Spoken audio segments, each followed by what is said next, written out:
चलो ध्यान दो।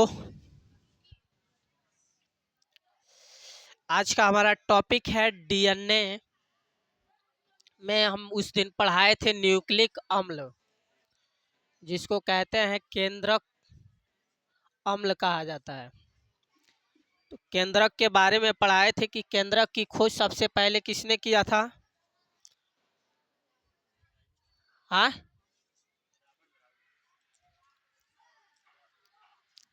रॉबर्ट ब्राउन ने। ठीक, तो उस न्यूक्लिक एसिड में आता है डीएनए। ठीक, तो न्यूक्लिक एसिड के दो भाग होते हैं। पहले भाग को कहते हैं डीएनए और दूसरा होता है आरएनए। ठीक, डीएनए को हम डीऑक्सीराइबो न्यूक्लिक अम्ल भी कह सकते हैं, डाईऑक्सीराइबो न्यूक्लिक अम्ल भी कह सकते हैं। तुम लोग का प्रश्न यही था कि सर उस दिन लिखाए थे डाईऑक्सी डीऑक्सी, आज लिखे हैं डाईऑक्सी। डीऑक्सी और डाईऑक्सी दोनों एक ही चीज है। पेपर में क्वेश्चन डाईऑक्सी भी कह देगा तो कंफ्यूज हो जाएंगे कि सर डीऑक्सी पढ़ाए तो डाईऑक्सी क्या हुआ, ये कहाँ से आ गया। तो कंफ्यूज नहीं होना है, कंफ्यूज को कंफ्यूज कर देना है। तो डाईऑक्सीराइबो न्यूक्लिक अम्ल को हम क्या कहते हैं? डीएनए, शॉर्टकट में डीएनए। दूसरा है आरएनए, यानी केंद्रक में क्या पाया जाता है? दो, डीएनए और आरएनए। अब केंद्रक कहाँ पाया जाता है ये पूछे कि केंद्रक कहाँ होता है, तब क्या बताएंगे? केंद्रक जो होता है कोशिका में होता है। कहाँ होता है? कोशिका में पाई जाती है। ठीक, तो कोशिका में पाए जाते हैं क्या? केंद्रक। और उस केंद्रक में क्या पाए जाते हैं? क्रोमोसोम। केंद्रक में क्या पाए जाते हैं? और क्रोमोसोम में मौजूद होता है डीएनए, जिसको हम जीन भी कहते हैं। अब इसकी पूरी विस्तार से कहानी जानेंगे कि डीएनए कहाँ से शुरू हुआ, क्या किसने खोज किया, किसने कैसे क्या किया, इसकी संरचना किसने दी, इसका अवलोकन सबसे पहले किसने किया। तो उस दिन हम लिखाए थे कि डीएनए की खोज सबसे पहले जर्मन शास्त्री किसने बताया था? फ्रेडरिक मिशर ने बताया। लेकिन थोड़ा सा आज और भी सटीक जानकारी जानेंगे कि इसको खोज किसने किया, सबसे पहले अवलोकन किसने किया। तो इस डीएनए जो डीएनए है, इसकी सबसे पहले अवलोकन करने वाला व्यक्ति था जिसका नाम था कार्ल बर्ग था। क्या नाम था? कार्ल बर्ग। सबसे पहले किसने किया? कार्ल बर्ग ने। कार्ल बर्ग्स था। किसने? कार्ल बर्ग्स ने सबसे पहले जो अवलोकन किया, लेकिन इसकी पूरी विस्तार नहीं बताया। तो इसको कार्ल बर्ग्स ने सबसे पहले डीएनए के बारे में बताया था, अवलोकन किया था। लेकिन बाद में इसकी संरचना को, जिसने बताया कि ये संरचना कैसी होती है, इसकी संरचना को उसने, उसका नाम था, नाम भूल रहा है, वाटसन क्रिक्स। संरचना की खोज जिसने किया था उसको कहते हैं वाटसन क्रिक्स ने। वाटसन क्रिक्स ने, क्रिक्स डीएनए की संरचना के बारे में बताया था वाटसन क्रिक्स की संरचना कैसी होती है। डबल हेलिक्स में सिंगल होगा तो आरएनए और डबल होगा तो डीएनए। ये पहले ही हमने बता दिया कि सिंगल जब होगा, ऐसे सिंगल, इस तरह की संरचना जब रहेगी, सिंगल जब रहेगा तो क्या होगा? क्या होगा? आरएनए। क्या होगा? आरएनए होगा। आरएनए भी समझेंगे आरएनए क्या है। पहले हम डीएनए जानेंगे डीएनए क्या होता है। तो डबल हेलिक्स होगा तो डीएनए और सिंगल होगा तो आरएनए। तो सबसे पहले हमने बताया कि इसके अवलोकन किसने किया? तो कार्ल बर्ग्स ने। लेकिन संरचना को किसने बताया? वाटसन क्रिक्स ने किया था। संरचना के बारे में पूरी तरह से विस्तार बताया। तो पूछे कि केंद्रक में क्या मौजूद होते हैं, तो केंद्रक में क्या होते हैं, डीएनए और आरएनए। याद रख लीजिए, केंद्रक में क्या होते हैं, डीएनए और आरएनए। तो केंद्रक किस में होता है, न्यूक्लिक एसिड। केंद्रक में पाया जाने वाला क्या पदार्थ होता है, न्यूक्लिक एसिड होता है। अब देखिए ये जो फिगर दिख रहा है ये सेल है, ठीक। सेल में क्या पाया जाएगा, न्यूक्लिक एसिड। एक केंद्रक में मौजूद है, ठीक। किसमें, केंद्रक में होते हैं। प्रत्येक जीव जो होते हैं, जीव जंतु जितने भी, चाहे हम हो चाहे कोई भी हो, तो जो सजीव जीव होते हैं उनमें पाई जाती है क्या, कोशिका। सपोज डेट कि जैसे मान लीजिए हमारा शरीर क्या है, असंख्य कोशिकाओं से मिलकर बना है। अब ये हमारा कोशिका से मिलकर बना है, तो इस कोशिका में को अगर हम निकालेंगे, ठीक, सपोज एक कोशिका को निकालेंगे, तो इस कोशिका को थोड़ा सा जूम करेंगे तो उसमें क्या मिलेगा, केंद्रक। और उस केंद्रक को थोड़ा सा जूम करेंगे तो उसमें क्या मिलेंगे, क्रोमोसोम। और उस क्रोमोसोम को थोड़ा सा खींचेंगे तो क्या मिलेगा, डीएनए। और उस डीएनए को थोड़ा सा और खींच दिया जाए तो क्या मिलेगा, जीन। जैसे मान लीजिए कि हमारा क्या है, कोशिका। सपोर्ट कोशिका को हमने क्या कर दिया, थोड़ा सा खींचा तो इसमें क्या मिला, क्रोमोसोम, जिसको कहते हैं गुणसूत्र। ये क्रोमोसोम जो होते हैं, ये क्रोमोसोम जोड़े में होते हैं। जैसे आपको दिखाएं, एक जोड़ा ए पार्ट, एक भाग ए हो गया, दूसरा भाग ए हो गया। एक कभी भी क्रोमोसोम जो होता है दो पार्ट में होते हैं। इसके दो पार्ट होते हैं, यक्ष के रूप में होते हैं। इसकी संरचना देख रहे हैं, एक्स की जैसी दिख रही है, ठीक।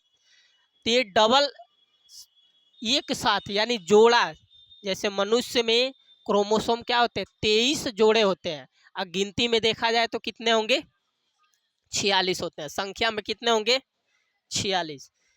23 जोड़े पाए जाते हैं। कितने होते हैं, 23 जोड़े। और संख्या में कितने हो जाएंगे, 46 हो जाएंगे। कितने होंगे, 46। संख्या में 46 होंगे। तो देखिए एक पार्ट ये दिख रहा है और एक पार्ट ये दिख रहा है। तो सबसे पहले जब इसको कोशिका देखी गई, कोशिका को थोड़ा सा जूम किया गया, तो जूम करने के बाद क्या मिला, क्रोमोसोम। और उस क्रोमोसोम को थोड़ा सा क्या किया, खींचा गया। और जब इसको खींचा गया तो इसमें क्या मिला, डीएनए। ये लच्छेदार चीज, जब इसको खींचा गया, जैसे क्रोमोसोम देखा गया कि ये क्रोमोसोम में क्या दिख रहा है, तो थोड़े से क्या किया गया, खींच दिया गया। और जब खींचा गया तो ये क्या मिला, एक लच्छेदार संरचना मिली। ये लच्छेदार संरचना को क्या कहा गया, डीएनए कहा गया। ये लच्छेदार संरचना क्या हो गई, डीएनए। उसके बाद से इस डीएनए को बाद में दूसरा वैज्ञानिक आया जिसका नाम था जोहानसन। क्या नाम था, जोहानसन था, जोहानसन। एक वैज्ञानिक था जोहानसन। तो जोहानसन ने क्या किया, इस डीएनए की संरचना को, यानी ये जो डीएनए दिख रहा है, इस डीएनए की संरचना को क्या किया, ये देखा तो कहा कि इस डीएनए में क्या दिख रहा है। तो ये जोहानसन व्यक्ति, कहने का मतलब इसका नाम पे वो क्या किया, जोहने गया कि इस डीएनए के संरचना में क्या मिलेगा। तो उसने जोह के थोड़ा सा और भी इसको खींच दिया। और जब थोड़े से और खींचा तो इसकी संरचना थोड़ा बड़ी हो गई। डीएनए इतना था, इसके बाद से क्या हो गया, थोड़ा सा बड़ा हो गया। अब बड़ा होने के बाद में इसमें भी देखा गया कि इस संरचना में क्या दिखाई दे रहा है। तो इस संरचना में भी कुछ न कुछ दिखाई दे रहे थे। इस संरचना के नाम को देखा गया कि इसको नाम रख दिया गया जीन। तो अब यहाँ पे सोचेंगे कि सर तीन चीजें आपको दिखाई दे रही हैं। पहला क्रोमोसोम, गुणसूत्र कहते हैं, दूसरा डीएनए और तीसरा जीन हो गया। ये तीनों अलग अलग क्यों है, तीनों अलग अलग नहीं, ये तीनों एक ही चीज है, इनका नाम बस अलग हो गया। जब थोड़ा सा बड़ा बड़ा खींचा गया तो इनका नाम क्या हो गया, अलग अलग हो गया। पहले कोशिका में पाया गया केंद्रक, केंद्रक में क्या पाए गए, गुणसूत्र। और उस गुणसूत्र को थोड़ा सा खींचा गया तो डीएनए, और डीएनए को भी थोड़ा खींच दिया गया तो क्या मिल गया? जीन। अब इस जीनों के अंदर भी कुछ थे, जीन को भी अंदर क्या थे? खींचा गया तो कुछ मिला। अब ये डबल संरचना में देखिए, डबल हेलिक्स के रूप में, ऐसे जैसे रस्सी होती है ऐसे दिख रहा है, एक ऐसे जा रहा है और एक ऐसे जा रहा है। तो एक देखिए ये संरचना ऐसे आ रही है और एक संरचना ऐसे आ रही है, ठीक। अब ये देखिए ये जो है सिंगल जो बाहरी बाहरी है इसको कहते हैं न्यूक्लियोटाइड। क्या कहते हैं? न्यूक्लियोटाइड कहते हैं। ये न्यूक्लियोटाइड जहां दोनों ये बाहरी संरचना जहां मिलती है उसको हम कहते हैं क्रोमेटिन। क्या कहेंगे? क्रोमेटिन कहते हैं। इंग्लिश में भी इसको क्रोमेटिन कहेंगे, इसको न्यूक्लियोटाइड कहते हैं, ठीक। अब बात आई कि यहाँ पे ये जो है कि प्रश्न पूछता है कि ये तीनों जो है जैसे गुणसूत्र, डीएनए और जीन, गुणसूत्र से क्या बना? डीएनए, डीएनए से क्या बना? जीन। अब ये जीन जो है, जीन से डीएनए और डीएनए से क्या हो गया? गुणसूत्र। प्रश्न पूछेगा, कहने का अर्थ है कि केंद्रक में कि जैसे जेनेटिक गुण जो पाए जाते हैं किसी व्यक्ति का, किसकी किससे क्या मिलेगी, तो मान लीजिए प्रश्न पूछ दिया, उसमें ऑप्शन में क्या किया? डीएनए भी नहीं दिया और जीन भी नहीं दिया, तब किस पे ट्रिक लगाएंगे कि कौन सा होगा जेनेटिक गुण? गुणसूत्र दिया रहेगा, क्रोमोसोम पे मार देंगे। ऑप्शन पूछेगा कि व्यक्ति का जेनेटिक गुण किस चीज से मैच करता है, कि यानी एक व्यक्ति की आनुवांशिक लक्षण, क्योंकि आनुवांशिक लक्षण मैंने पढ़ाया कि ग्रेगर जॉन मेंडल ने बताया था कि आनुवांशिक लक्षण क्या होता है? माता पिता का लक्षण उसके बेटे में पाया जाता है। यानी कहने का अर्थ है कि मानव जाति का, अब ये नहीं कि कहने का मतलब कोई दूसरे जाति से आया है उसका लक्षण किसी और में मिल जाए। जैसे मान लो कोई यादव का है और किसी और के साथ शादी हो जा रही है, तो कहने का मतलब वो खानदानी गुण जाति वाला है उसके साथ जाएगा, ऐसा नहीं। खानदानी का मतलब मानव जाति का, मानव जाति का मतलब जैसे मान लीजिए कि डीएनए है कि किसी भी जीव का डीएनए का जो मैच अलग अलग होता है, प्रत्येक जीव का डीएनए की संरचना क्या होती है? अलग अलग होती है। अब एक व्यक्ति का अगर डीएनए है तो उसके पुत्र के डीएनए से क्या करेगा? मैच करेगा। एक व्यक्ति है जैसे माता पिता है तो उनका डीएनए जो है उनके पुत्र में क्या करेगा? मैच करेगा। तो ये खानदानी लक्षण जो होता है वो कौन बताता है? डीएनए ही बताता है कि हाँ किसका है। अब मान लीजिए जीव है, सपोर्ट मान लीजिए जीव है, अब जीव का डीएनए किसी कुत्ते से थोड़ी ना मैच करेगा, कुत्ते में तो जाएगा नहीं क्योंकि वो अलग प्रजाति हो गया। मनुष्य में ही है, जैसे मान लीजिए हमारा सपोर्ट डेट हमारा ही है, हमारा डीएनए क्या होगा? हमारे आने वाले बच्चे के अंदर जाएगा। अब ये नहीं कि दूसरे के लिए जा सकता है। अब मान लीजिए कि कोई जैसे जिससे शादी होने वाली उसका खानदान से हमारा थोड़ी ना आएगा, हमारा जो अंदर का डीएनए है वो डीएनए हमारे आने वाले बच्चे के डीएनए में जा सकता है। ये डीएनए का इंफॉर्मेशन जो है वो देता है। तो अब इसमें हम बताएं कि जैसे गुणसूत्र अगर ऑप्शन नहीं दिया, जीन दिया रहेगा, जीन पे मार सकते हैं। डीएनए है, अगर ये दोनों नहीं दिया, डीएनए जरूर दिया रहेगा, डीएनए पे ट्रिक मार देंगे। एक नंबर में क्वेश्चन पूछेगा कि जीवों का जेनेटिक गुण किसके ऊपर निर्भर होता है, यानी प्रश्न पूछने का, तो उसमें ऑप्शन में गुणसूत्र भी दिया रहेगा, डीएनए, जीन और भी सारे दिए रहेंगे। अगर इनमें से कोई एक जरूर मैच करेगा उसी पे मार दीजिएगा। जीन नहीं है तो डीएनए दिया रहेगा, डीएनए नहीं है तो गुणसूत्र तो मानना ही पड़ेगा, क्योंकि गुणसूत्र ही जो होते हैं केंद्रक में होते हैं। क्योंकि कोई भी जीव है उसके कोशिका की जो केंद्रक होती है उस केंद्रक में क्या होते हैं? गुणसूत्र होते हैं। गुणसूत्र के बाद आता है डीएनए और डीएनए के बाद आता है जीन। क्योंकि जब इसको खींचा गया, ये तो जूम करने के बाद कोशिका जो होती है उस कोशिका में पाए जाते हैं केंद्रक, और उस केंद्रक को थोड़ा सा जूम किया गया तो मिला क्या? क्रोमोसोम। इस क्रोमोसोम को खींचा गया, देखा गया कि इस खचरे में क्या चीज है, तो खींचा गया तो इसमें क्या मिला? डीएनए की संरचना है। फिर इस डीएनए को देखा गया लच्छेदार है, इसको पुनः खींचा गया। जब खींचा गया तो इसकी संरचना थोड़ी बड़ी हुई, डबल हेलिक्स में आई। इस डबल हेलिक्स के नाम को दे दिया गया जीन। अब इसको भी अलग देखिए, इसको अलग से जब देखा गया संरचना, तो बाहरी वाले जो संरचना है वो न्यूक्लियोटाइड हुए, और जहाँ पे ये दोनों मिले उसको क्रोमेटिन कहते हैं। अब सपोज डेट यहाँ पे मान लीजिए कि डीएनए तो मालूम है कि डीएनए क्या है, डाई ऑक्सी राइबो न्यूक्लिक अम्ल कहते हैं। अब डाई ऑक्सी राइबो न्यूक्लिक अम्ल में जैसे ये डीएनए सबसे निर्भर होता है किसी भी व्यक्ति के मानव आनुवांशिक लक्षण को बताने के लिए, कि मनुष्य में आनुवांशिक लक्षण जो बताया ग्रेगर जॉन मेंडल ने मटर पे उपयोग किया था। मेंडल ने क्या किया, मटर में बताया था कि झुर्रीदार होगा, गोल होगा, ये सारी संरचनाएं बताई थी। लेकिन मनुष्य में हम पढ़ रहे हैं जीवों के बारे में, जैसे मनुष्य के अंदर जो होते हैं गुणसूत्र कितने होते हैं, 23 जोड़े, संख्या में कितने हो जाएंगे, 46। अब सपोज 46 है तो उसमें से 22 जोड़ा मिलके क्या करता है, पूरे शरीर को निर्माण करता है। 2 जोड़ा जो होता है वो बताता है कि लिंग महिला होगा कि पुरुष होगा। 2 गुणसूत्र जिसमें एक्स और वाई होते हैं, ये संरचना में एक्स के रूप में दिख रहा है और वाई के संरचना में भी दिखाई दे रहा है। इसको अगर देखेंगे तो दोनों चीजें दिखाई देंगे, एक्स भी और वाई भी, लेकिन ये जोड़े में होते हैं, ये नहीं कि सिंगल सिंगल नहीं होंगे, एक साथ होंगे। इसीलिए बताए थे कि गुणसूत्र जो होते हैं 23 जोड़े और संख्या में होंगे 46। अब सपोज डेट मान ली, अब इनकी संरचना किसके अंदर, यानी बताएं कि जेनेटिक गुण किस पे ऊपर निर्भर होता है, तो जेनेटिक गुण किस पे निर्भर होगा, डीएनए पे।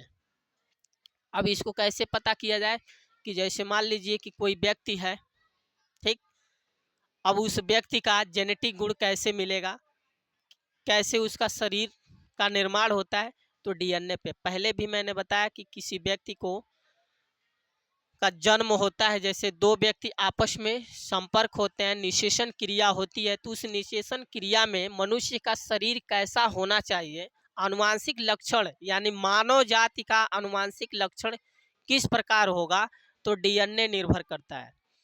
जैसे किसी व्यक्ति के हाथ में देखते हैं 6 उंगली आ जाती है, ये किस चीज को पता होता है, किसी को पता है नहीं। उसका 5 गो हाथ में अंगुलियां होना चाहिए, ये किसको पता होता है। उसके बाद से मान लीजिए कि किसी व्यक्ति का हाथ कितने होना चाहिए, ये किसको पता होता है। पैर कितने होना चाहिए, किसको पता होता है। आंख कितनी होनी चाहिए, किसको पता होना चाहिए। ये सारा चीज किसको पता होता है, डीएनए को ही पता होता है। ये डीएनए ही इंफॉर्मेशन देगा कि 2 आंख होना चाहिए, 1 नाक होना चाहिए, ठीक, 2 हाथ होना चाहिए, ये किसको, डीएनए को ही पता होता है। अगर ये डीएनए को इंफॉर्मेशन नहीं मिला, कभी कभी देते हैं डीएनए डिफेक्टिव हो जाता है, 6 उंगली हो जाती है, और किसी को पता न चले डीएनए को, जैसे मान डीएनए को इन्फॉर्मेशन न मिले, मुंह बना दे यहाँ, नाक बना दे यहाँ, खाएगा यहाँ से, सूंघेगा यहाँ से, तो किसको पता होना चाहिए, डीएनए को ही पता होता है कि व्यक्ति का आंख कहाँ होना चाहिए, नाक कहाँ होना चाहिए, मुंह कहाँ होना चाहिए। ये सारा इंफॉर्मेशन जो होता है किसको पता होता है, डीएनए को पता होता है। तो ये डीएनए ही है जो सारा इंफॉर्मेशन यानी मानव आनुवांशिक लक्षण जो होता है, एक मानव का लक्षण जो है, मानव लक्षण, ये नहीं कि खानदानी का मतलब किसी कौनवारी जात से आया उसका जाति का उसके अंदर चला जाएगा, ये डीएनए को ही पता होता है।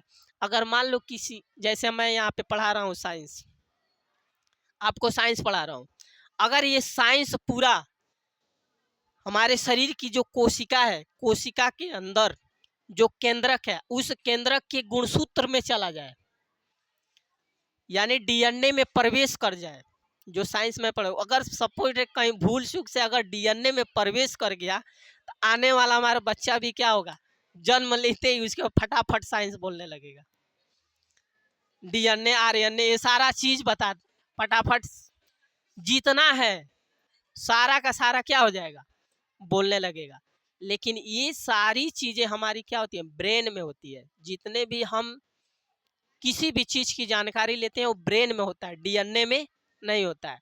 लेकिन डीएनए में केवल मानव जाति का अनुवांशिक लक्षण आता है कि मानव की शरीर की संरचना डीएनए में घुस गया तो समझ जाओ कि पूरा खानदान, वो खानदान से ही ढोना शुरू हो जाएगा। हमारे डीएनए में गया तो हमारे आने वाले बच्चे के डीएनए में, उसके डीएनए में हमारा ही है, फिर उसका आने वाली फैमिली वो भी फटाफट वही चीजें बोलने लगेगा। अगर सपोर्टेड पहलवान का लड़का है, पहलवानी करता है, उस पहलवान का सारा डीएनए के रूप में उसकी पहलवानी जो है मसल में ही होती है, मांसपेशियों में, वो मांसपेशियों के थ्रू उसके कोशिका में पहुंच गया पहलवानी का गुण, तू जन्म लेते ही पहलवानी शुरू कर देगा। तो ये सारी चीजें जो होती है, इंफॉर्मेशन जो देता है, कौन देता है, डीएनए देता है। पहले भी मैंने बताया कि डीएनए हर एक सूचना देती है कि मानव जाति का लक्षण क्या। मानव जाति का मतलब लक्षण, ये नहीं कि हाँ किसी जाति का लक्षण उसके अंदर घुस जाएगा, ऐसा नहीं होता है। तो ये इंफॉर्मेशन देने का काम जो करता है डीएनए करता है। बाद में अब इस डीएनए को जब खींचा गया तो ये आकृति जो बनी ये जीन कहलाई। इस जीनों के अंदर कुछ था। अब इस जीन के अंदर क्या था इसकी आगे कहानी है कि इसमें क्या क्या पाया जाता है। इसको जिसमें हम बताए थे कि जी एसी और उसके बाद टीसी बताए थे। एसी का मतलब एसी, एसी नहीं था, एजी था। एडेनिन, ग्वानिन, थाइमिन और साइटोसिन था। ये 4 भाग बताए थे, जिसमें आपको आया था नाइट्रोजन बेस भी आया था। नाइट्रोजन बेस के अंतर्गत ये तीनों चीजें आती हैं। अब देखिए पहले डीएनए से क्या बना, जीन बना। अब ये जीन के अंदर भी कुछ था। अब इसमें भी एक क्वेश्चन पूछता है कि ये जो जीन है, इस जीन की बीच का जो भाग है इसकी लंबाई कितनी होती है। जैसे जीन का है, इसके अंदर लंबाई कितनी होगी, तो लंबाई जो होती है इनके बीच का वो 34 एंगस्ट्राम होता है। जो जीन है, जो डीएनए खींचा गया है, तो इसके बीच का ये जो भाग लिखे है ना, इसकी लंबाई कितना होता है, तो 34 एंगस्ट्राम होता है। कितने का, 34 एंगस्ट्राम होता है। जैसे आपके बुक में भी दिया, पूछता नहीं है भरसक, आगे समय में पूछेगा, लेकिन संरचना में दे दिया 34 एंगस्ट्राम। कितना होता है, 34 एंगस्ट्राम। लेकिन चौड़ाई जब कहा जाएगा, ये तो इनके बीच की लंबाई का दे दिया कि 34 एंगस्ट्राम, इनके बीच का यानी जो न्यूक्लियोटाइड है, बाहरी बाहरी जो संरचना है, इसकी चौड़ाई कितनी होगी, तो चौड़ाई आपका इसमें दिया है 20 एंगस्ट्राम। कितना, 20 एंगस्ट्राम दिया। लंबाई आपका कितना हो गया, 34, आई चौड़ाई कितनी हो जाएगी, 20 एंगस्ट्राम होती है। ये याद रखने वाला चीज है कि पूछेगा कि जो डीएनए होता है, उस डीएनए की बीच की जो लंबाई होती है कितनी होती है, 34 एंगस्ट्राम। चौड़ाई कितनी होती है, डबल हेलिक्स जो दिख रहा है ये वाला, इसके 20 एंगस्ट्राम होगा। ये वाला जो होगा कितना होगा, इसकी लंबाई 34 एंगस्ट्राम होती है। ये याद रखना पड़ेगा। इनका 20, लंबाई कितनी हो गई, 34 होती है। ये बहुत रेयर, कभी बड़े बड़े एग्जाम होते हैं उसमें पूछ दिया जाता है कि इनकी लंबाई। अभी इसमें नहीं पूछेगा, आपके क्लास में बस दे दिया है, पूछ नहीं सकता है। अगर पूछ दिया तो याद रखिएगा, लंबाई होती है 34, चौड़ाई होती है 20। अब देखिए, अब हम समझेंगे कि जो ये संरचना है सिंगल है, ये सिंगल वाला, अगर ये सिंगल सिंगल, ठीक, इसको तो खींचा गया। अब इसके अंदरों कुछ पाए जाते हैं, तो बाहरी वाले को हम कहते हैं न्यूक्लियोटाइड। क्या कहेंगे, न्यूक्लियोटाइड कहते हैं। यानी कोई भी संख्या अगर ज्यादा में हो जाती है तो उसको हम पॉली कहते हैं। जैसे हम केमिस्ट्री में पढ़ाए थे आपको कि पॉली का मतलब बहुत सारे, बहुत बड़ी संरचना जब हो जाती है तो उसको क्या कहते हैं, यानी छोटे छोटे चीज़ों में बहुत बड़ी चीज़ें होती है, उसको पॉली कहा जाता है। जैसे टेक्निक है, टेक्निक में अगर हम पॉली जोड़ देंगे तो क्या बन जाएगा, पॉली टेक्निक बन जाएगा, यानी बहुत बड़ा टेक्निकल चीज़ें क्या हो जाएंगी उसके अंदर आ जाती है। जैसे पॉलिटेक्निक में बहुत सारी चीज़ें आ जाती हैं, वैसे ही पॉली का मतलब बहुत, तो पॉली को हमने क्या कर दिया, न्यूक्लियोटाइड कर दिया गया। न्यूक्लियोटाइड में बहुत बड़ी संरचना, इसमें बहुत सारी चीज़ें होंगी। अब इस डीएनए के अंदरवा क्या क्या मौजूद था, ये आगे इसकी संरचना थी। अब ये दोनों जहाँ पे मिलते हैं उसको हम कहते हैं क्रोमेटिन। ये दोनों जहाँ पे मिलेंगे डबल हेलिक्स, वो क्या होंगे, क्रोमेटिन। लेकिन सिंगल वाले को क्या कहा गया, आरएनए कहा गया। सिंगल वाला क्या हो गया, आरएनए। अगर सिंगल है तो आरएनए और डबल है डीएनए। डबल संरचना आया, डबल हेलिक्स तो डीएनए, और सिंगल आया तो आरएनए। तो अभी हमने डीएनए, आगे हम आरएनए भी जानेंगे कि आरएनए से डीएनए कैसे बनेगा, डीएनए से आरएनए कैसे बनेगा, डीएनए से डीएनए कैसे बनेगा। तीन चीजें होता है कि डीएनए से हम डीएनए बना सकते हैं, डीएनए से आरएनए बना सकते हैं, आरएनए से डीएनए बना सकते हैं। लेकिन जब वही प्रोटीन बन जाएगा तब न डीएनए बन पाएगा न ही आरएनए बन पाएगा। तो आगे वाला भाग है, इसको मिटा दे रहे हैं।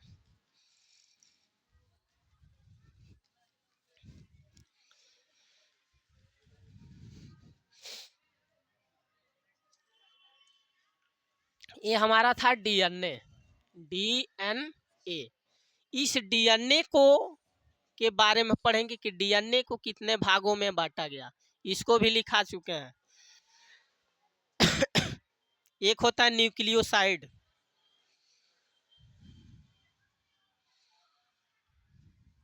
न्यूक्लियोसाइड, और दूसरा होता है आपका फास्फेट,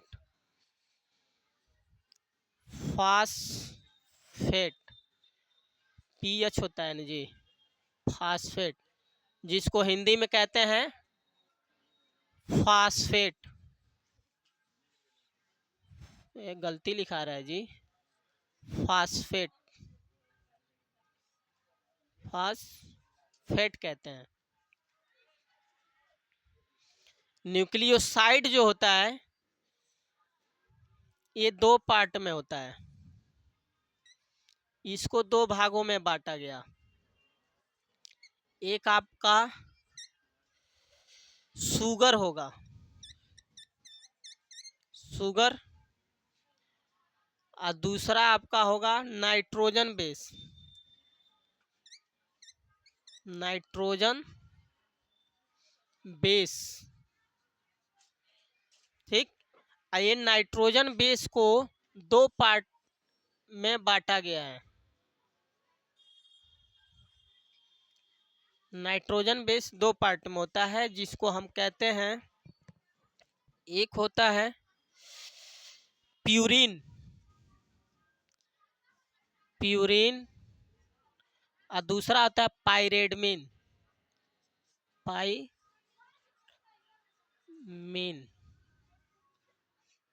पाइरेडमिन होता है, ये भी लिखा है प्यूरिन, पाइरेडमिन। अब देखिए, हमने पहले डीएनए की पूरी संरचना के बारे में जाना कि डीएनए होता क्या है, डीएनए क्या था। अब डीएनए के प्रकार हैं कि डीएनए कितने भागों में बांटा गया। तो डीएनए मुख्यतः, डीएनए के जो कंपोनेंट होते हैं, भाग जो होते हैं, वो तीन होते हैं। तीन कैसे होते हैं, फास्फेट, फास्फोरस जो होता है फास्फेट के फॉर्म में पाया जाता है। उसके बाद से न्यूक्लियोसाइड में दो चीजें होती हैं, एक शुगर होता है, एक नाइट्रोजन बेस होता है। तो अगर डीएनए वैसे देखा जाए तो डीएनए के तीन कंपोनेंट्स, फास्फेट जो फास्फोरस के फॉर्म में, शुगर और नाइट्रोजन बेस। न्यूक्लियोसाइड को रेयर केस में न्यूक्लियोसाइड हम कह सकते हैं, न्यूक्लियोसाइड के दो पार्ट होते हैं, क्योंकि न्यूक्लियोसाइड में दो भाग होंगे, तो एक शुगर होगा, एक नाइट्रोजन बेस होगा। तो नाइट्रोजन बेस जो होता है, जिसमें हम आगे आपको बताएंगे इसके अंदरमा जो पाए जाते हैं वो चीज होते हैं इसके नाइट्रोजन बेस के अंतर्गत आते हैं। तो अब यहां हम समझेंगे शुगर क्या है। शुगर डीएनए का एक भाग तो फास्फेट मालूम है, फास्फेट लिखाए थे, लेकिन शुगर कहाँ से आ गया। नाइट्रोजन बेस भी बताया, शुगर क्या होता है। तो शुगर भी हम कह सकते हैं, शुगर जो होता है डीएनए के साथ होगा।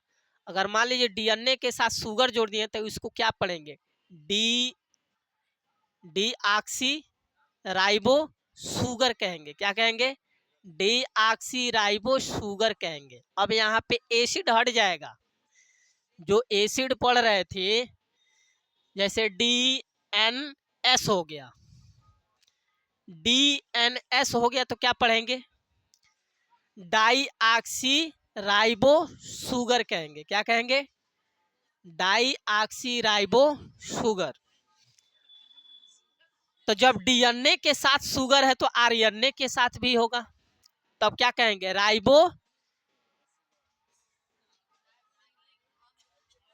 अम्ल नहीं कहेंगे, राइबो न्यूक्लिक शुगर कह सकते हैं, राइबो न्यूक्लिक शुगर कहेंगे। तो ये शुगर के फॉर्म में था। पूछेगा अगर शुगर के फॉर्म में क्या तो क्या कहेंगे, डाईऑक्सी राइबो शुगर। आरएनए है तो राइबो न्यूक्लिक शुगर कहेंगे। ठीक, आगे नाइट्रोजन बेस। नाइट्रोजन बेस में दो चीजें, प्यूरिन और पायरेडमिन। प्यूरिन थोड़ा सा शॉर्टकट छोटा दिख रहा है, अब पायरेडमिन क्या दिख रहा है, बड़ा है। तो बड़े में अलग, इसको बड़े वाले में दो चीजें आएंगे, अब प्यूरिन में भी क्या होंगे, दो चीजें आएंगे। तो प्यूरिन के अंतर्गत जो आता है, प्यूरिन के अंतर्गत एडेनिन, एक होता है ग्वानिन।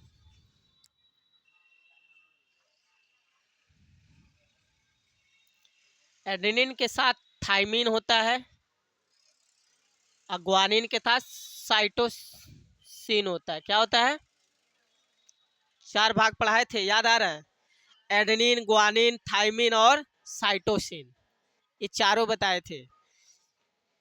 एडेनिन शॉर्टकट ए, थाइमिन का शॉर्टकट टी, ग्वानिन का शॉर्टकट नाम जी, और साइटोसिन का शॉर्टकट सी।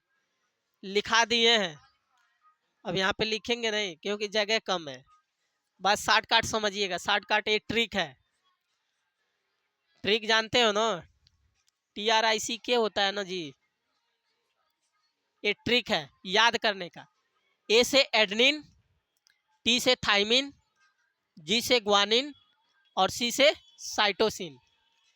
ये एडनिन, ग्वानिन, थाइमिन और साइटोसिन जो है, ये कहाँ पे किसके अंग होते हैं, किसके भाग होंगे, नाइट्रोजन बेस, किसके, डीएनए के नाइट्रोजन बेस के ये पार्ट होते हैं। ग्वानिन ये जी से, एडेनिन ए से, टी से थाइमिन और सी से साइटोसिन होते हैं।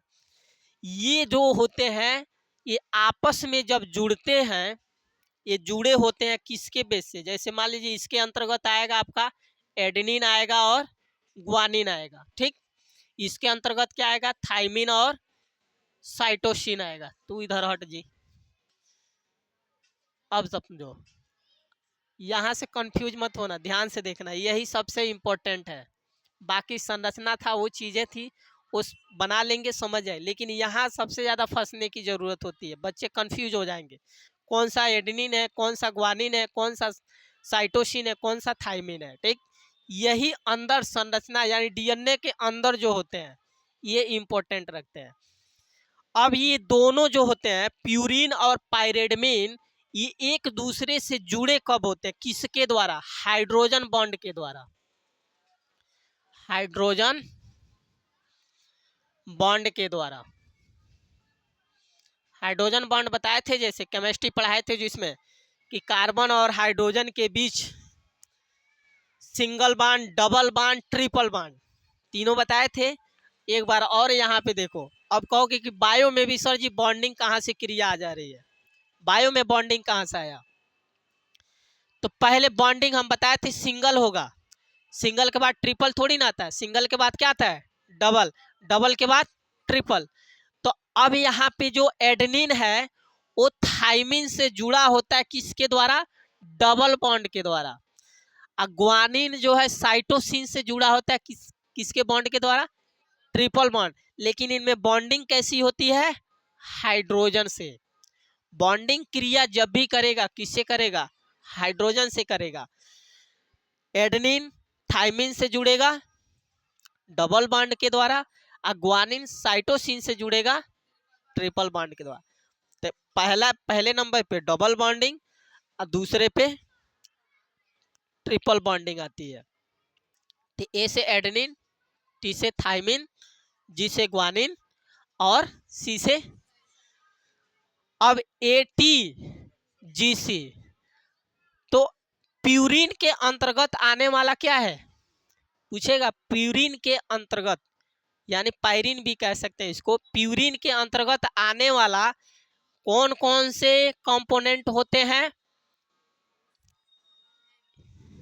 एडेनिन और ग्वानिन, जिसको हम AG कहते हैं।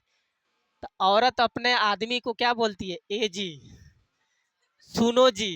तो AG का मतलब अबे गधा, सुनो जी का मतलब सुन रे गधा।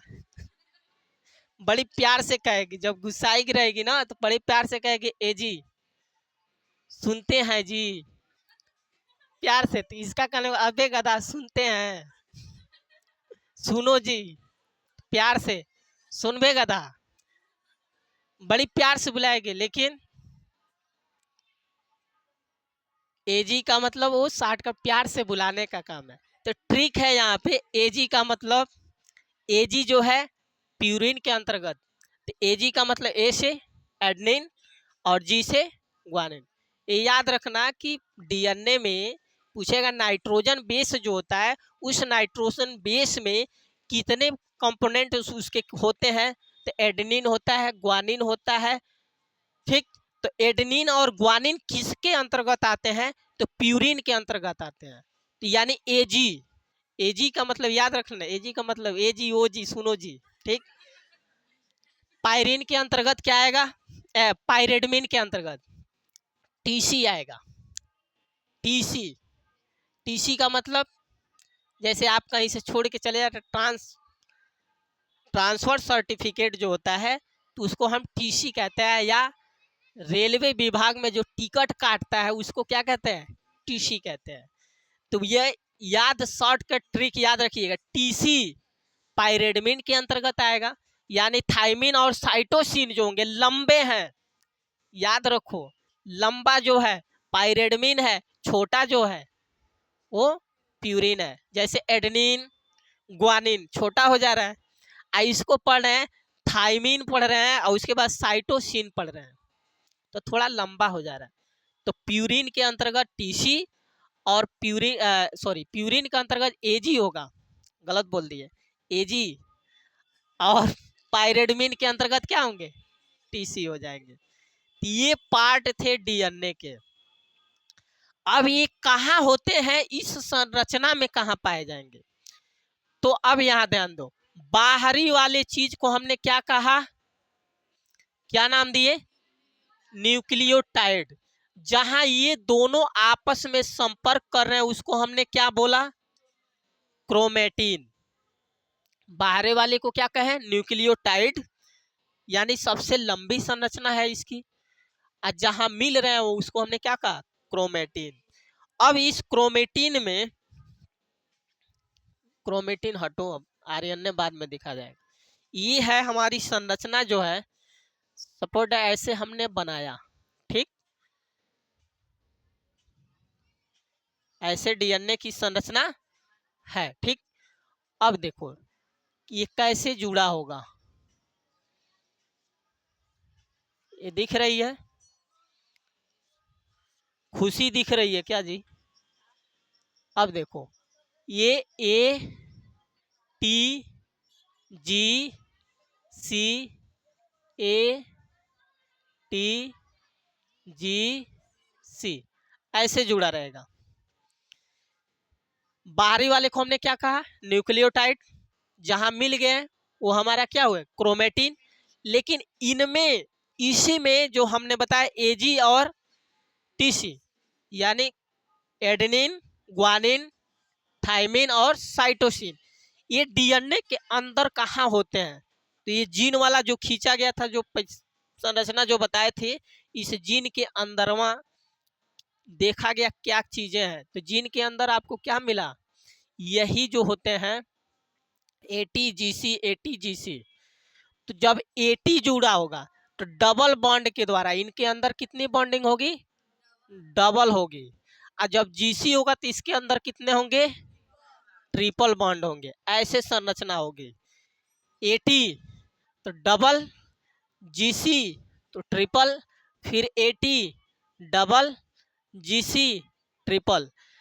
तो एडेनिन किससे जुड़ा होता है, थाइमिन से।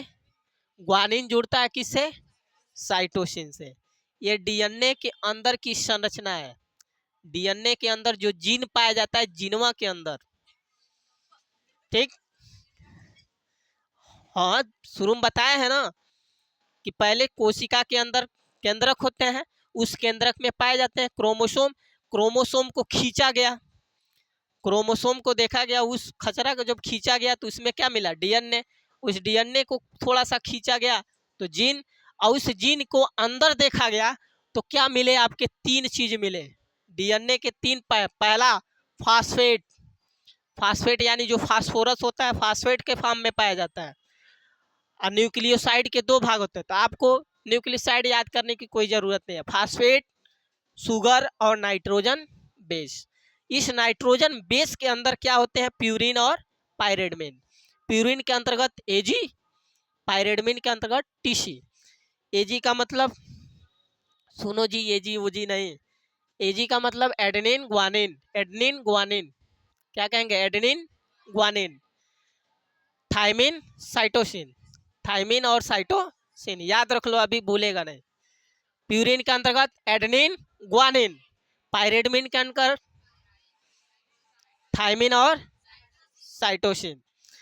अब ये डीएनए में किस संरचना में कहा, किस बॉन्डिंग के रूप में इनके बीच में किसका बॉन्डिंग होता है, हाइड्रोजन बॉन्ड के द्वारा। हाइड्रोजन बॉन्ड के द्वारा ये जुड़े होते हैं, लेकिन किस फॉर्म में जुड़े होते हैं, डबल, ट्रिपल की सिंगल।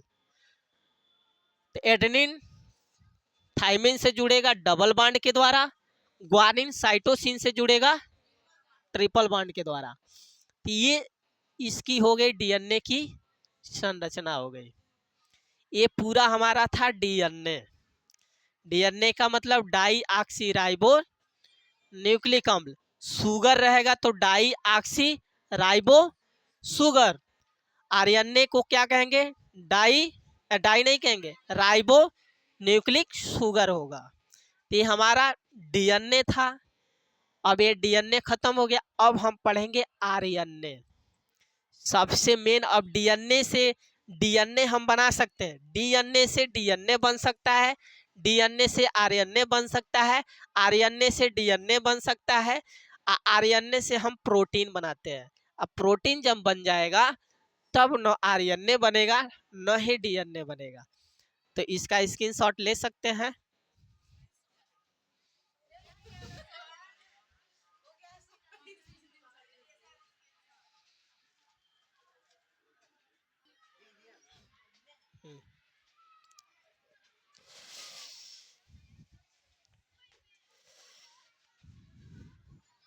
देखिए, अभी तक हमने डीएनए के बारे में जाना, डीएनए क्या है, ठीक। अब आरएनए जानेंगे कि आरएनए जो है सिंगल हेलिक्स जो होता है, ठीक। डबल हेलिक्स था, ऐसे ऐसे आकार का था तो क्या कहते थे, डीएनए। अब सिंगल होगा तो क्या कहेंगे, आरएनए। तो हम डीएनए में पढ़े, डीएनए के तीन कंपोनेंट जाने कि डीएनए के तीन कंपोनेंट कौन थे। एक फास्फेट था, उसके बाद से शुगर था, और उसके बाद नाइट्रोजन बेस। नाइट्रोजन बेस के अंतर्गत दो चीजें हमने पढ़ा, प्यूरिन और पाइरिडीन पढ़े। तो प्यूरिन के अंतर्गत दो चीजें आती हैं, एडेनिन और ग्वानिन, और पाइरिडीन के अंतर्गत दो चीजें आती हैं, थायमिन और साइटोसिन। तो उनके बीच में जो एटीजीसी जो बना था, ऐसे हम बनाए थे, यही संरचना थी डीएनए की, ठीक। इसमें एटीजीसी, ATGC ऐसे जुड़े हुए थे, ठीक। तो एटीजीसी जो था, इनके अंतर्गत जुड़ा था जो चीजें हम, कि डीएनए से आरएनए कैसे बनेगा, आरएनए से डीएनए कैसे बनेगा, ठीक। डीएनए से डीएनए कैसे बनेगा, उसको हम समझेंगे कि आरएनए पहले क्या होता है, ठीक। तो सबसे पहले देखिए, ये जो एडेनिन है, ये थायमिन से जुड़ा हुआ टी से। तो एडेनिन जुड़ गया थायमिन से, ग्वानिन जुड़ गया साइटोसिन से, ठीक। तो ये डीएनए का प्रतिलिपि था, डीएनए के अंतर्गत हमने पढ़ा। लेकिन आरएनए में ये क्या भूमिका होती है इसकी, तो देखिए आरएनए क्या होता है। आरएनए को कहते हैं राइबो न्यूक्लिक एसिड कहते हैं, यानी राइबो न्यूक्लिक अम्ल कहेंगे, ठीक। अब आरएनए के जो भाग होते हैं, इसके चार चीजों को हम जानेंगे। पहला शुगर, जिसको राइबो शुगर कहते हैं, क्या कहेंगे, राइबो शुगर कहेंगे। दूसरा नाइट्रोजन क्षार जो होगा, नाइट्रोजन बेस, बेस का मतलब क्षार होता है, ठीक। नाइट्रोजन बेस के अंतर्गत थायमिन जो है, थायमिन के जगह अगर हम यूरेसिल रख दें, जो AT है, ध्यान देना, A और T, ये थायमिन को हटाकर हम यूरेसिल जोड़ देंगे तो क्या बन जाएगा, आरएनए बन जाएगा। क्या बनेगा, आरएनए। यही चीजें बताए कि अगर यहाँ T है, ध्यान देना, यहाँ T है तो थायमिन है, तो क्या था हमारा, डीएनए था। क्या था, डीएनए। एडेनिन और ग्वानिन, जिसमें हम बताए थे प्यूरिन और पाइरिडीन। तो प्यूरिन के अंतर्गत AG, अब पाइरिडीन के अंतर्गत TC।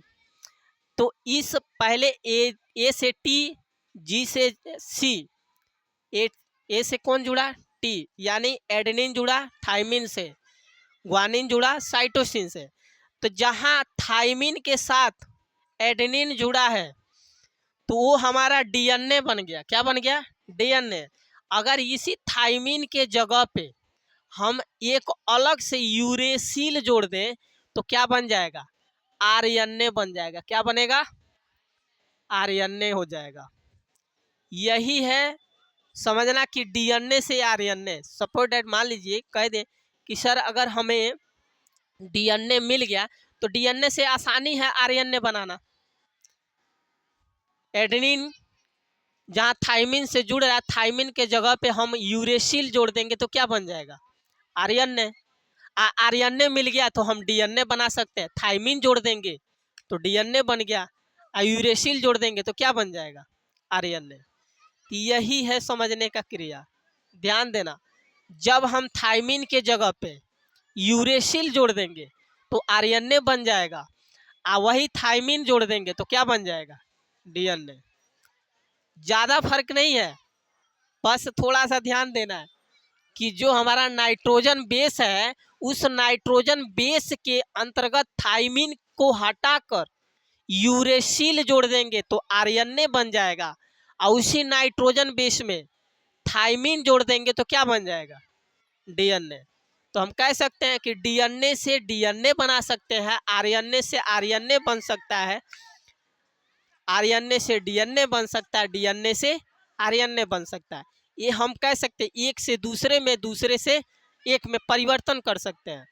लेकिन अब क्या है कि जो आरएनए हम पढ़ रहे हैं, ये आरएनए के अंतर्गत नाइट्रोजन बेस जो है, नाइट्रोजन बेस में हम बताए थे कि डीएनए के भी कितने होते हैं, दो होते हैं, एक प्यूरिन और पाइरिडीन। तो नाइट्रोजन बेस आरएनए में भी आएगा, शुगर इसमें भी रहेगा। अब नाइट्रोजन बेस के डीएनए वाला जो थाइमिन था, थाइमिन के जगह पे हम क्या जोड़ देंगे, यूरेसिल। यही यूरेसिल जो है आरएनए बनाने का काम करता है। यूरेसिल जुड़ा तो आरएनए, और थाइमिन हो गया तो डीएनए। ये याद रखना, थाइमिन है तो डीएनए, और यूरेसिल हो गया तो आरएनए। संरचना कैसी होती है, ऐसे किए डीएनए, ऐसे सिंगल हुआ तो आरएनए में क्या है, सिंगल है तो एकल कुंडली। कुंडली का मतलब ऐसे कुंडली जो होती है घूमती रहती है, कुंडली देखे हो ना, कुंडली ऐसे न घूमती है, ऐसे ऐसे करके, ऐसे ही करके कुंडली घूमती है। तार लपेटते हो तो कुंडली जैसा ऐसे ऐसे आकार का होता है कि नहीं होता है, ठीक। तो आरएनए में एकल कुंडली और डीएनए हो गया तो, अब नहीं बोलेंगे कहता, डबल कुंडली, द्विकुंडली। डीएनए की संरचना कैसी होती है, द्विकुंडली होती है। डबल, डबल हेलिक्स का मतलब द्विकुंडली, सिंगल हेलिक्स का मतलब एकल कुंडली होती है। अब देखो संरचना इसकी क्या हो गई, सिंगल। आरएनए रहेगा तो क्या होगा, सिंगल ऐसे रहेगा, क्या होगा, सिंगल होगा। एटी एटी एटी जो होगा आपका, जो एजी एजी जो बताए थे, एजी एजी एटी एजी, वो जो होंगे सिंगल सिंगल होंगे तो आरएनए, और डबल होगा तो डीएनए। याद बस इतना ही आपको रखना है कि जो नाइट्रोजन बेस जो होता है, उस नाइट्रोजन बेस के थाइमिन के जगह पे यूरेसिल जुड़ गया तो आरएनए बन गया, थाइमिन जोड़ देंगे तो डीएनए बन जाएगा। ये इतना थी। उसके बाद से कार्य क्या होता है, आरएनए का काम क्या होता है, आरएनए करता क्या है।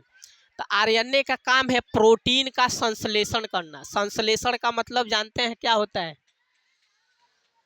संश्लेषण, प्रकाश संश्लेषण क्रिया क्या होता है, नहीं बताएंगे। प्रकाश संश्लेषण में भोजन बनता है, तो संश्लेषण का मतलब बनना, प्रोटीन का बनना। शरीर में प्रोटीन का निर्माण कब होता है, जब आरएनए के थ्रू होता है। किसके अंतर्गत, आरएनए के थ्रू। आरएनए ही क्या करता है, प्रोटीन बनाने का काम करता है। अब कैसे करेगा, तो हमारे शरीर के अंदर प्रोटीन बनता है, प्रोटीन बनाने का काम कौन करता है, आरएनए करता है। अब जैसे शुरू में हमने डीएनए पढ़ाया, तो डीएनए पूछा जाए डीएनए कहाँ कहाँ पाए जाते हैं, डीएनए कहाँ कहाँ मिलेगा, तो क्या बताएंगे, पहला कोशिका में, ठीक, उसके बाद से माइटोकॉन्ड्रिया में, उसके बाद से पादप पदार्थों में, यानी पादप जीव, जीव जो होते हैं जीव जंतु, पौधे, पौधे के किस में, क्लोरोप्लास्ट में। कहाँ पाए जाएंगे, क्लोरोप्लास्ट। डीएनए पूछा जाए कि डीएनए मुख्य रूप से कहाँ कहाँ पाए जाते हैं, तो पाए तो जाते हैं तीन चीजों में, कोशिका में, फिर उसके बाद से आपका माइटोकॉन्ड्रिया में, और माइटोकॉन्ड्रिया के बाद और कहाँ पाए जाते हैं, पौधे के क्लोरोप्लास्ट में, यानी जो पेड़ पौधे होते हैं उनका क्लोरोप्लास्ट होता है, उसमें पाया जाता है डीएनए। लेकिन मेन मुख्य रूप से जो होते हैं कोशिका में, हमारे शरीर की जो कोशिका है, उस कोशिका के अंदर केंद्रक है, उस केंद्रक में पाए जाते हैं डीएनए। और वो डीएनए क्या होता है, क्रोमोसोम के अंतर्गत होता है, यानी क्रोमोसोम में होता है डीएनए। डीएनए को खींचा गया तो क्या बना, जीन, और जीन की संरचना देखी गई तो डबल हेलिक्स। तो वही डीएनए की संरचना कितनी हुई, डबल हेलिक्स हुई। और उसके अंतर्गत तीन चीजें पाए गए, एक फास्फेट, उसके बाद से न्यूक्लियोसाइड के दो भाग जिसको हम शुगर कहते हैं, और नाइट्रोजन बेस कहते हैं। तो डीएनए के कितने कंपोनेंट हुए, तीन। एक आपको मैंने बताया क्या, फास्फेट, फास्फोरस जो होता है फास्फेट के फॉर्म में पाया जाता है, शुगर पाया जाता है, और नाइट्रोजन बेस। नाइट्रोजन बेस में दो चीजें, प्यूरिन और पायरेडमेन। प्यूरिन के अंतर्गत एजी, पायरेडमेन के अंतर्गत टीसी। तो एजी का मतलब एडेनिन, ग्वानिन, TC का मतलब थायमिन साइटोसिन। अब इनके बीच ये जुड़ा हुआ है, तो यही बता रहे हैं कि जो थायमिन है, ये थायमिनवा के जगह पे हम U जोड़ देंगे तो क्या बन जाएगा, RNA का निर्माण हो जाएगा। आइए U हटा के T जोड़ देंगे तो क्या बन जाएगा, DNA बन जाएगा। तो हमें फर्क कितने का दिख रहा है, एक ही चीज का, बस नाइट्रोजन बेस में, DNA के नाइट्रोजन बेस पे थायमिन है तो DNA, यूरेसिल हो गया तो RNA। अब ये RNA हमारे शरीर में कहाँ पाया जाता है, RNA भी पाया जाएगा कि नहीं, जब DNA है तो RNA भी मौजूद होगा। तो अब देखो शरीर में प्रोटीन की निर्माण जो होती है 20 अमीनो अम्ल के साथ मिलके एक प्रोटीन का निर्माण होता है। तो हमारे शरीर में 20 को चाहिए, अमीनो अम्ल चाहिए। अब 20 को अमीनो अम्ल कहाँ मिलेगा, तो 10 अमीनो अम्ल जो होता है वो अनावश्यक होता है, यानी जो अनावश्यक का मतलब हमारे शरीर में पहले से मौजूद होता है। 10 अमीनो अम्ल जो होगा हमारे शरीर में पहले से ही क्या होगा, मौजूद होगा। और 10 को जो होता है वो प्राप्त किया जाता है किससे, भोजन करते हैं तब, जब हम खाना खाएंगे तो 10 को आवश्यक अमीनो अम्ल की जरूरत पड़ती है। और 10 को जो होता है पहले से हमारे शरीर के अंदर मौजूद रहता है, तो उसको अनावश्यक कहते हैं, नॉन नेसेसरी एमिनो एसिड कहेंगे इंग्लिश में, यानी अनावश्यक है, यानी पहले से जरूरत उसकी नहीं है, पहले से मौजूद है। और 10 को की जरूरत पड़ती है, जब भोजन करते हैं तब जाके मिलता है। तो 10 को और 10 को मिला के कितने हो गए, 20। तो एक प्रोटीन के निर्माण करने में कितने अमीनो अम्ल की आवश्यकता पड़ी, तो एक प्रोटीन का निर्माण होगा शरीर में, एक प्रोटीन। आप प्रोटीन जानते हैं जिसमें बहुत सारे चीज उसके अंदर मिले हुए होते हैं, बहुत पोषक तत्व क्या होती है, एक प्रोटीन के अंतर्गत होती है। लेकिन इसके निर्माण करने में, प्रोटीन का निर्माण करने में सबसे बड़ी भूमिका किसकी होती है, RNA की होती है। तो अब ये RNA जो है कितने प्रकार के होंगे, 3 प्रकार से। RNA के कितने भाग होंगे, एक mRNA, स्मॉल tRNA और स्मॉल RNA। RNA का मतलब राइबो न्यूक्लिक अम्ल कहते हैं। अगर शुगर जोड़ दिया जाएगा तो क्या हो जाएगा, राइबो न्यूक्लिक शुगर हो जाएगा। अब देखो, अब ये निर्माण कैसे होता है प्रोटीन का, 10 को पहले से मान लो हमारे शरीर के अंदर है, 10 को भोजन खाएंगे तब जाके जाएगा। अब इसके 3 भाग हैं, एक पहचान करता है, mRNA का मतलब होता है मैसेंजर राइबो न्यूक्लिक अम्ल कहेंगे, मैसेंजर। स्मॉल एम का मतलब मैसेंजर, मैसेंजर का मतलब सूचना देना, पहचान करना। मैसेंजर वही कहता है ना, मैसेज करना, जैसे कोई नहीं है तो कहता मैसेज कर दियो, सूचना दे दियो, तो ये सूचना करने का काम करता है। टी का मतलब होता है ट्रांसफर, ट्रांसफर का मतलब एक जगह से दूसरे जगह ले जाना, परिवहन का काम करना। आर का मतलब राइबो, यही हो राइबोसोम, राइबो होते हैं, राइबो न्यूक्लिक ऐसी, ये राइबो क्या करता है, एक राइबो प्रोटीन निर्माण करने का काम करता है, यानी ये प्रोटीन यहीं पे बनता है। जब राइबो न्यूक्लिक अम्ल जब जुड़ेगा राइबो से तो क्या बनेगा, राइबो एक प्रोटीन का निर्माण करेगा। अब ध्यान देना, मैसेंजर का काम क्या है, जैसे मान लो हमने भोजन किया, जैसे तुम लोग भोजन करते हो वैसे हम भी भोजन करते हैं। तो भोजन करते हैं तो 10 को पहले से हमारे शरीर में मौजूद है, 10 को चाहिए, तो है जो यम राइबोज है न्यूक्लिक अम्ल, ये जो यम वाला है, ये क्या करता है, भोजन जैसे करेंगे तो भोजन जाएगा तो हमें प्रोटीन बनाने वाले जो 10 को जो जो जरूरत है, खाते तो बहुत ज़्यादा है, खाया तो बहुत चीज़ जाता है, लेकिन इसमें कौन है प्रोटीन वाला भाग, वो क्या करता है, उसको ये अपनी तरफ खींच के किसको देगा, राइबोज को देगा, राइबो न्यूक्लिक अम्ल को देगा। अब मान लो कि ये इसको देने जा रहा है, अगर सपोज डेट ये इसको देने जाएगा तब तक और भी चीज़ तो हम रुके थोड़ी ना रहेंगे, और भी खाते जाएंगे। अगर ये इसको देने जा रहा है तो और भी हम खा रहे हैं तो बाकी चीज़ें अब बाहर निकल जाएगा, और चीज़ें मिलेंगी नहीं। इसलिए क्या करता है, ये सूचना देता है, इसको tRNA को देगा। जो tRNA है इसको सूचना देगा, तो ये tRNA को कहेगा इधर आ, इधर आ, कहने तू इधर आ, क्योंकि मेरा काम है। अगर मैं ले जाऊंगा तब तक हमारे तरफ से जो आने वाला खा रहा है वो और ही बाहर निकल जाएगा, तो थोड़ा कमी हो जाएगी। अब कमी हो जाएगी तो प्रोटीन का निर्माण नहीं होगा। तो ये क्या करता है, mRNA इसको अपनी तरफ कहता है, इधर आ, इधर आ। अब ये आएगा, इसको ले जाएगा, ये ले जाके किसको देगा, स्मॉल RNA को देगा। तो यहाँ से राइबोज जो होते हैं, वो राइबोज न्यूक्लिक अम्ल क्या करते हैं, राइबोज से मिल के एक प्रोटीन का क्या करते हैं, निर्माण करते हैं। तो 10 को पहले से हमारे शरीर में मौजूद था, 10 को जरूरत थी, 10 को क्या किया, ये क्या करेगा, निहार के देखता रहेगा, आओ जल्दी जल्दी, देखेगा, टुकुर टुकुर देखते रहेगा, इसको देता रहेगा। फिर ये देखेगा जो है जरूरत वो ले लेगा, बाकी को क्या हटो। बाकी शरीर के अंदर क्रिया होती है, ये इसका भाग बता रहे हैं किसका काम क्या होता है। mRNA का मतलब 10 आवश्यक चीजों को अपनी तरफ लेना, 10 चीजों को अपनी तरफ क्या करेगा, लेने का काम करेगा। 10 को पहले से मौजूद है तो इसको ले रहा है और इसको क्या कर देगा, ट्रांसफर करेगा।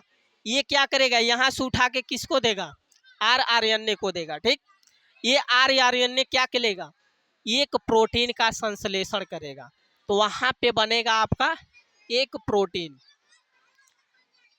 तो RNA के कितने भाग हुए, 3, mRNA, tRNA और rRNA। mRNA क्या करता है, पहचान करता है, यानी 10 आवश्यक अमीनो अम्ल को पहचान करके tRNA को देने का काम करता है। हई अगर देगा तब तक 10 को क्या करेंगे, और भी बाहर निकल जाएंगे, तब हमें प्रोटीन नहीं मिल पाएगा। तो इसलिए इनका अलग अलग काम होता है, ये पहचानने का काम करता है, ये परिवहन करने का काम कर, और ये निर्माण करने का काम करता है। तो RNA क्या, DNA अलग था, RNA की भूमिका है प्रोटीन का बनाना। तो आप यहाँ से हम समझ सकते हैं कि DNA से RNA का निर्माण, RNA से प्रोटीन का निर्माण। तो अब आइए इस फिगर में देखिए, DNA से हम DNA बना सकते हैं, DNA से DNA। तो याद रखना, DNA से DNA बनाने की प्रक्रिया को कहते हैं रेप्लिकेशन। रेप्लिकेशन का मतलब प्रतिकृति, यानी अपने समान एक प्रतिलिपि बना देना, वो कहलाता है DNA। जैसे कहने का मतलब हमारे माता पिता का DNA हमारे अंदर बना तो हम उनके जैसा दिखने लगे, तो क्या हो गया, DNA से DNA का निर्माण हुआ। हमारे बाप का DNA हमारे ही अंदर न होगा कि किसी और का आ जाएगा, किसी और का आ नहीं सकता है। तो शुरू में ही बताए थे कि एक पिता का DNA उसके पुत्र के अंदर होता है और पुत्र का DNA उसके पुत्र के अंदर होगा। अब खानदानी जैसे कौन और जात के है तो दूसरे जाति में थोड़ी ना आ जाएगा। अब अहिर है तो कह दो नहीं चला जाएगा ब्राह्मण में, तो ऐसा संभव है नहीं। मानव जाति का मतलब मनुष्य का लक्षण, कि मनुष्य कैसा दिख रहा है वैसा, ये नहीं कि हाँ कि कोनो के पोछ निकल जाए, कोनो के 3 गो आँख ही हो जाए, ऐसा नहीं, क्योंकि DNA सूचना देता है। तो DNA से DNA बनाने की प्रक्रिया को क्या कहते हैं, रेप्लिकेशन। क्या कहेंगे, रेप्लिकेशन। DNA से DNA बन गया। अब DNA से RNA कब बनता है, तो देखिए सिंगल ऐसे तीर बना है, ये सिंगल बन रहा है, सिंगल क्रिया है तो ट्रांसक्रिप्शन कहते हैं। DNA से RNA बनता है तो उसको कहते हैं ट्रांसक्रिप्शन। क्या कहेंगे, ट्रांसक्रिप्शन। आरएनए से डीएनए बनाने की क्रिया को क्या कहेंगे? Reverse transcription. Reverse transcription RNA से डीएनए, डीएनए से आरएनए ट्रांसक्रिप्शन। याद रख लो, डीएनए से डीएनए रेप्लिकेशन, डीएनए से आरएनए ट्रांसक्रिप्शन, आरएनए से डीएनए रिवर्स ट्रांसक्रिप्शन। अब यही आरएनए से क्या बन जाए? आरएनए से प्रोटीन। तो जब आरएनए से प्रोटीन बनेगा तो क्या कहेंगे? ट्रांसलेशन कहेंगे। ट्रांसलेशन जैसे इंग्लिश में पढ़ते हैं, ट्रांसलेशन बना के दिखाओ, तो बहुत सारी चीजें होती है, ट्रांसलेशन बना देते हो, वही क्या हो जाता है? फाइनल। इंग्लिश पढ़े हैं ना, तो इंग्लिश में होते हैं नियम, उसके बाद से बनाने का तरीका, उसमें क्या क्या चीजें प्रयोग की जाती है, वही क्रिया था आपका डीएनए और आरएनए में अंतर। तो डीएनए क्या होता है, आरएनए क्या होता है, इसको समझ लिए। डीएनए से डीएनए बना तो रेप्लिकेशन, डीएनए से आरएनए बना ट्रांसक्रिप्शन, आरएनए से डीएनए बना रिवर्स ट्रांसक्रिप्शन। दोबारा उल्टा क्रिया, रिवर्स का मतलब दोबारा, अरे दोबारा बनाना, रिवर्स। आरएनए से प्रोटीन का निर्माण क्या कहलाएगा? ट्रांसलेशन। अब यहाँ संपूर्ण पूरी तरह से क्या हो जाएगा? फाइनल हो जाएगा। यही था डीएनए और आरएनए। कंफ्यूजन किसी को इसमें? कंफ्यूजन, अगर कहीं कंफ्यूजन हो तो पूछ सकते हो, अगर कंफ्यूजन हो तो बता सकते हैं। प्रोटीन की कमी हो गई है।